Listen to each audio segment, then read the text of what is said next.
Yes, nanay-nanayan siya, anak-anakan siya. Ano, I don't know what they're, I know they're close. And Vermin is doing the dirty work for him, di ba? Bango-bango ng pangalan niya pag si Vermin ang nagsalita. So, I don't appreciate it na like that because if they're close, he can just call her up and say, hey, stop it. I'm still his wife.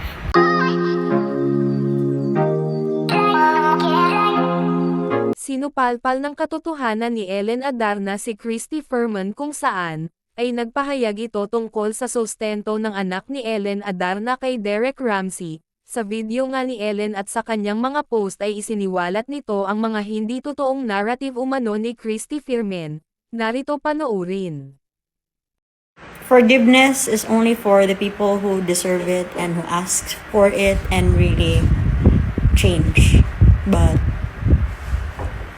I'm not Mother Teresa, Day. I'm not there yet. Diba ang balita, 4 na yaya pa ang kasama ni Ellen ngayon. Na sila talaga nagbigay ng mami niya. May 4 na yaya. Pagkatapos merong nilipatan na bahay. Kasama pa yung allowance ni Lily. So secure siya.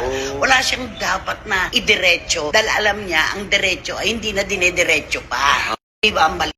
Yes, nanay-nanayan siya, anak-anakan siya. Ano, I don't know what they're, I know they're close. And Vermin is doing the dirty work for him, di ba? Bango-bango ng pangalan niya pag si Vermin ang nagsalita. So, I don't appreciate it na like that because if they're close, he can just call her up and say, hey, stop it. I'm still his wife. That's my wife. Can stop it. But no. So it's like smear campaigns. He's asking people to do the dirty work for him, and it's such a pathetic, bitchy move. It's at least have the balls to do it yourself. Man up. Siya at yung mga fans lang niya. When you're so delulu, and then you're so used to lying, you start to believe in your own lies. So, diba? Kung quiet na lang unta siya, di ta ma-trigger din di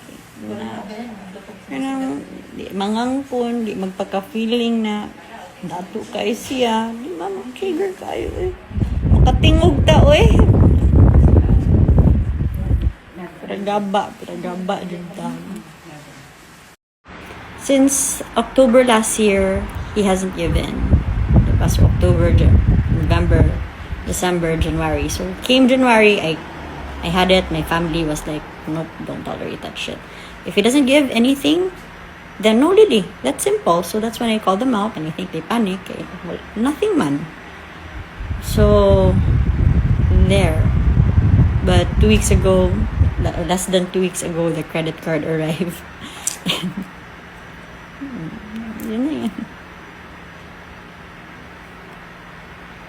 And then grabe magka-flex, bili ng cars and all that. So, you see where his priorities are. Like, oh my God.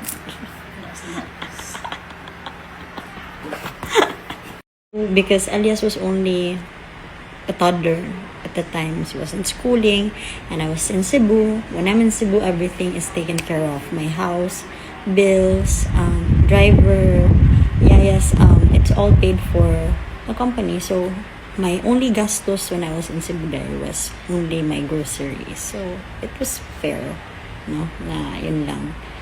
Actually, I didn't ask for 20. I only asked for 10. But since it was John Lloyd who insisted, he'll double the amount.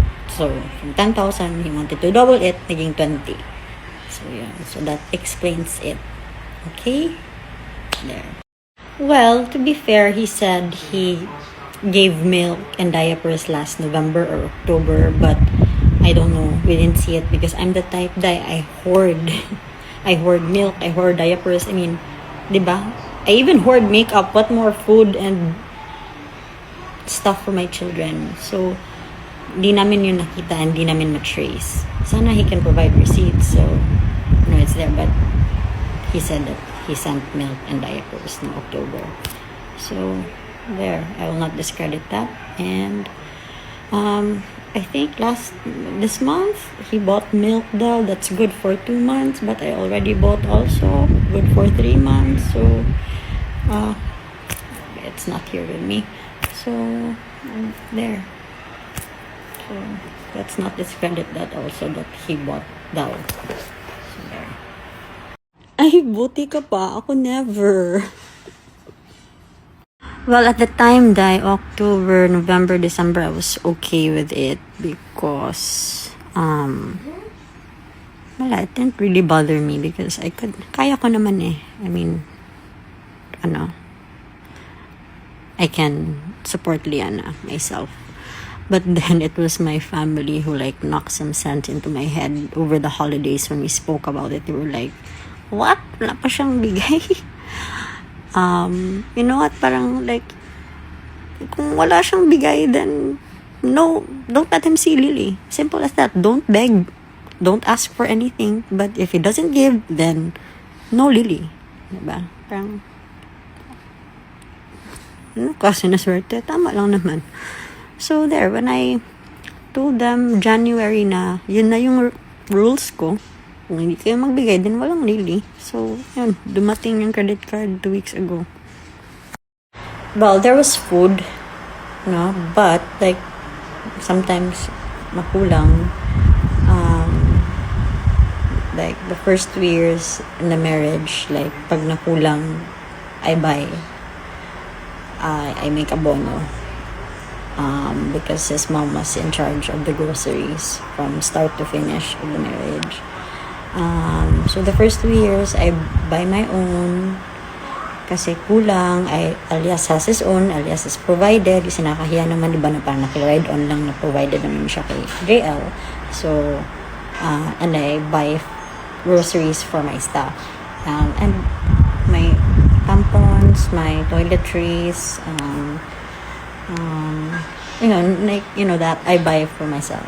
So, yeah, it was just, in fairness talaga kay JL Deke, wala akong masabi. Hindi na kailangan, pagsabihan. And wag niyo na itong gawang chismis, ha, kasi JL and I are better off as co-parents, as in, super okay kami sa co-parenting namin. Chika lang. So, when he found out that we moved houses, of course, Elias, anak niya kasama. You know what? He offered, like, Len, kung ano man kailangan nyo, just let me know, baka makatulong kami. Diba? Nagkusa. No. So, there. Iba talaga ang taong ganyan. Yung kusa and, what is it? In fairness talaga kay JL Deke, wala akong masabi. Hindi na kailangan, pagsabihan. And wag niyo na itong gawang chismis, ha, kasi JL and I are better off as co-parents, as in, super okay kami sa co-parenting namin. Chika lang. So, when he found out that we moved houses, of course, Elias, anak niya kasama. You know what? He offered, like, Len, kung ano man kailangan nyo, just let me know, baka makatulong kami. Diba? Nagkusa. No. So, there. Iba talaga ang taong ganyan. Yung kusa and, what is it? Because Elias was only a toddler at the time. He was in schooling and I was in Cebu. When I'm in Cebu, everything is taken care of. My house, bills, driver, it's all paid for the company. So my only gastos when I was in Cebu there was only my groceries. So it was fair, no? Na yun lang. Actually, I didn't ask for 20. I only asked for 10. But since it was John Lloyd who insisted, he'll double the amount. So, from 10,000, he wanted to double it, naging 20. So, yeah. So, that explains it. Okay? There.